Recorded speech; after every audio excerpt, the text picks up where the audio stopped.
இந்த மேப்பை எங்கேயாவது பார்த்துருக்கீங்களா? 200 மில்லியன் வருஷத்துக்கு முன்னாடி நம்ம பூமி இப்படி தான் இருந்துச்சு. மறுபடியும் ஒரு நாள் இந்த 7 காண்டினென்ட்ஸ் எல்லாம் பெருசாக ஒன்று சேர்ந்தா என்ன ஆகும்? அப்படி ஆச்சுன்னா உங்களால் அமெரிக்காவிலேருந்து ஆப்பிரிக்காவுக்கு நடந்தே போக முடியும். எந்த கண்ட்ரி உங்கள் நெய்பர் கண்ட்ரியாக இருக்கும்? இதனால் இந்த பிளானட் ஃபுல்லாக ஏதாவது இயற்கை பேரழிவு வருமா? இந்த புதுசாக உருவான பேஞ்சியா எவ்வளோ நாளைக்கு இருக்கும்? காண்டினென்ட்ஸ் எல்லாம் ஒன்று சேர்ந்தா என்ன ஆகும்னு வாங்க இந்த வீடியோவில் பார்க்கலாம். நம்ம நிலத்துக்கு கீழே நகர்ந்துக்கிட்டே இருக்குன்னு உங்களுக்கு தெரியுமா? அதுக்கு காரணம் நம்ம பூமியில் இருக்கிற 7 காண்டினென்ட்ஸும் டெக்டானிக் பிளேட்ஸ் மேலே உட்காந்துட்டு இருக்கு. இந்த டெக்டானிக் பிளேட்ஸ் எல்லாம் மோல்டன் ராக், அதாவது உருக்கிய பாறை மேலே மிதந்துக்கிட்டு இருக்கு. நம்ம ஃபிங்கர் நெயில்ஸ் வளர்கிற ஸ்பீடில் தான் இதோட ஸ்பீடு இருக்கும். இது கேட்குறதுக்கு ஸ்லோவாக தெரியும், ஆனால் இதை பல கோடி வருஷமாக செஞ்சுக்கிட்டு இருக்கு. 4.5 பில்லியன் இயர்ஸில் நம்ம பூமியோட வரலாறு பார்த்தீங்கன்னா நம்ம காண்டினென்ட்ஸ் பல தடவை அதோட தோற்றத்தை மாற்றி அமைச்சிருக்கு. இந்த காண்டினென்ட்ஸ் எல்லாம் ஒன்னோட ஒன்று மோதி சில சமயம் ஒன்றா இணைஞ்சிரும், சில சமயம் உடஞ்சியும் போயிடும். இப்போ அது ஸ்லோவாக தான் நகர்ந்துக்கிட்டு இருக்கு.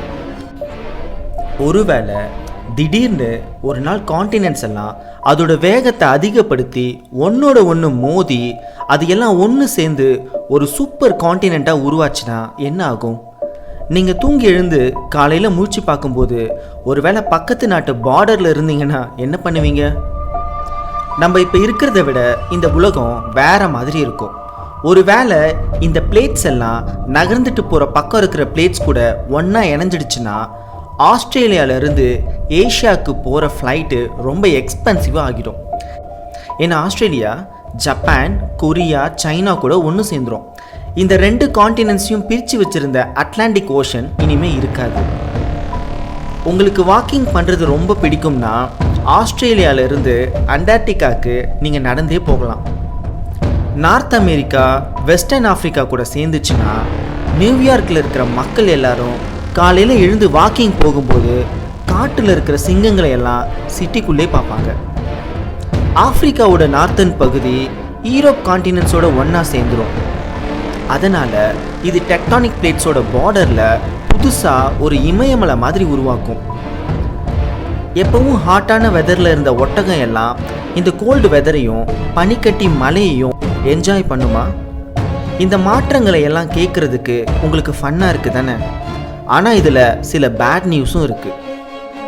அமெரிக்காவோட கிழக்கு பகுதியும் அது கூட யூரோப்போட மேற்கு பகுதியும் மற்றும் ஆப்பிரிக்கா இதெல்லாம் நிலநடுக்கம் வர ஒரு டேஞ்சர் ஜோனாக மாறிடும். அதோட புதுசாக உருவான இந்த வோல்கானோஸால் இந்த பகுதியெல்லாம் பேரழிவை சந்திக்கும். பனிக்கட்டியால் மூடி இருக்கிற இந்த பெரிய மலையிலிருந்து நிறைய புகையும் நெருப்பு குழம்பும் வந்துக்கிட்டே இருக்கும். அதனால் புதுசாக உருவான இந்த பேஞ்சியா ரொம்ப ஹாட்டாக இருக்கும். மழை மேகங்கள் எல்லாம் அதோட ஈரப்பதத்தை இழந்துடும். இந்த சூப்பர் காண்டினென்ட் ஈக்குவேட்டருக்கு நடுவில் இருக்கும். காட்டில் வாழற உயிரினங்கள் எல்லாம் குறைய ஆரம்பிச்சிடும். ஏன்னா எல்லா விலங்குகளாலையும் ஹாட்டான டெம்பரேச்சர்ஸை தாங்க முடியாது. ஆனால் புதுசாக ஒன்று சேர்ந்த இந்த காண்டினென்ட்ஸ் எல்லாம் இப்படியே நிரந்தரமாக இருக்காது. அதிகபட்சமாக 50 மில்லியன் இயர்ஸ் வரைக்கும் தான் இருக்கும். இந்த வால்கானோஸில் இருந்து அதிக அளவில் நெருப்பு குழம்பும் கேஸும் வெளியேறும். அது கூட நிலநடுக்கம் வந்துடும். அதோட டேஞ்சரஸான பகுதியெல்லாம் அதுவாகவே தானாக ரொம்ப தூரம் தள்ளி போக ஆரம்பிச்சிடும். சூடான நெருப்பு குழம்பு நமக்கு கீழே நகர்ந்துக்கிட்டே இருக்குது. இந்த சூப்பர் காண்டினென்ட்ஸ் இறுதியில் சின்ன சின்ன காண்டினென்ட்ஸாக உடஞ்சி அதோட தனி வழியில் போயிடும். ஆஸ்திரேலியாவை புதுசாக பார்க்குறதுக்கு உங்களுக்கு இப்போ ரொம்ப பிடிச்சிருக்கும். ஆனால் இது மாதிரி உடனே நடக்க வாய்ப்பில்லை. ஒருவேளை இந்த பெரிய காண்டினென்டல் பீசஸ் எல்லாம் ஒன்று சேர்ந்தா இந்த உலகம் எப்படி இருக்கும்னு நீங்கள் இமேஜின் பண்ணி பாருங்கள். அப்புறம் இந்த பிளானட்ஸ்க்கு ஒரு 300 மில்லியன் இயர்ஸ் டைம் கொடுங்க. அப்போ தான் வேறு ஒரு சூப்பர் காண்டினென்ட் உருவாகும். ஜியாலஜிஸ்ட் இதுக்கு ஏற்கனவே ஒரு பேர் வச்சுட்டாங்க, பேஞ்சியா அல்டிமா. நீங்கள் இதுக்கு என்ன பேர் வைப்பீங்க?